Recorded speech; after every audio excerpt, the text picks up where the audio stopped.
15-сентябрь. Жалгыз туруктуу кубаныч.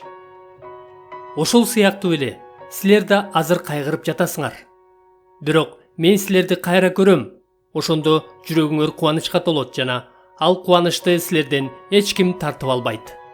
Жакан 16-бөлүм 22-аят. Кубанычты силерден эч ким тартып албайт. Себеби бул кубаныч Ыйса менен бирге болуудан келет.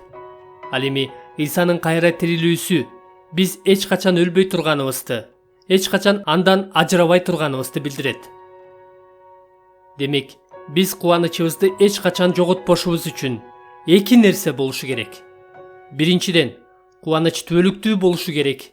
Экинчиден, биз өзүбүз түбөлүк жашашыбыз керек. Биз өлө турган болсок же кубанычтын булагы убактылуу болсо, анда кубанычыбызды жоготобуз. Баса, көп адамдар ушуга ыраазы болуп отуруп калышкан. Алар ичип жейли жана жыргайлы, анткени эртең өлөбүз деген ой менен жашашат. Лука 12-бөлүм 19-аят. Тамак түбөлүктүү эмес. Биз да түбөлүктүү эмеспиз. Ошондуктан болушунча жыргап алалы. Мындай ой жүгүртүү өтө өкүнүчтүү нерсе. Эгерде сиз да ушундай ой жүгүрткөнгө жакын болсоңуз, анда болушунча олуттуу ой жүгүртүп көрүңүз.